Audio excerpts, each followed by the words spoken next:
요한복음 6장 16절로 21절 말씀.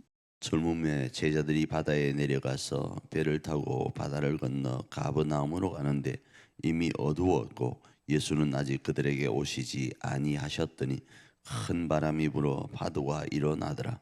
제자들이 노를 저어 십여리쯤 가다가 예수께서 바다 위로 걸어 배에 가까이 오심을 보고 두려워하거늘 이르시되 내니 두려워하지 말라 하신대 이에 기뻐서 배로 영접하니 배는 곧 그들이 가려던 땅에 이르렀더라.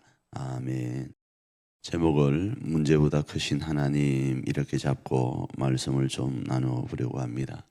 오늘 본문의 내용은 우리가 잘 알고 있는 베드로가 무리를 걷는 내용입니다.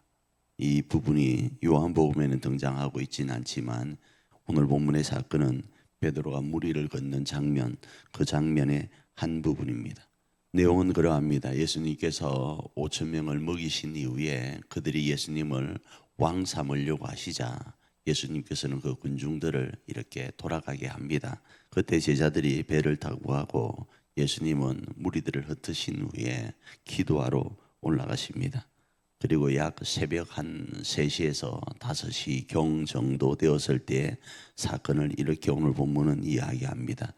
어두워졌다. 그리고 그곳에 예수님이 계시지 않는다. 그런데 점점 강풍이 일어나고 있다. 그래서 배를 저어서 가다 보니 10여리 정도 갔는데 라고 표현을 합니다. 그런데 다른 공간복음서에서는 배가 바다 한가운데 거하게 되었다 이렇게 표현을 해요. 여기서 바다 한가운데라는 것은 빠져나오기가 어려운 환경이다라는 겁니다.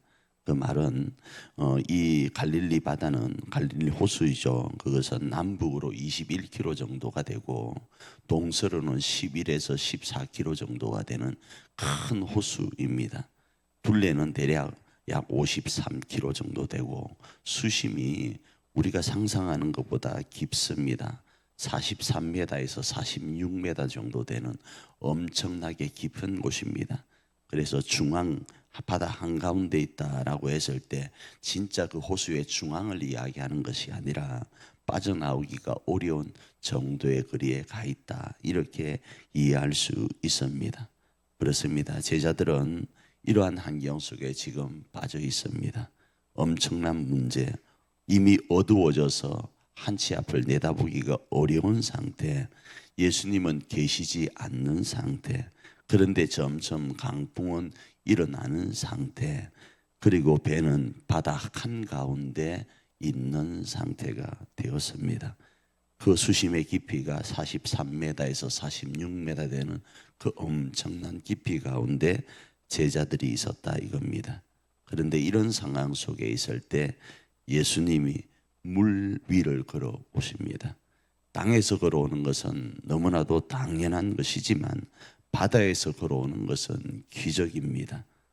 그런데 그 기적 가운데에서도 풍랑이 있는 위를 걸어오십니다. 왜 걸어오실까요? 바로 홀로 있는 제자들을 위해서 걸어오십니다. 그 결과 어떻게 되어집니까? 그래서 가려던 곳에 도착했다 이렇게 말씀을 합니다. 그래서 오늘 본문을 우리 삶에 적용하면 단순하게 한번 적용해 보기를 원합니다.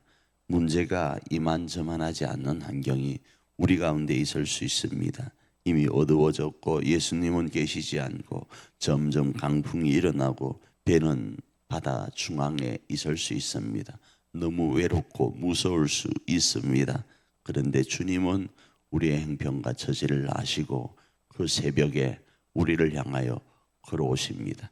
기적을 행하며 걸어오시고 우리가 놀랄 정도의 우리의 상식 범위를 벗어넘는 모습으로 오셔서 우리가 가고자 하는 목적지에 도착할 수 있도록 하십니다. 그 주님을 오늘 우리 삶에 적용하면서 오늘도 넉넉히 소망 가운데 승리해가는 저와 여러분 되기를 축복합니다.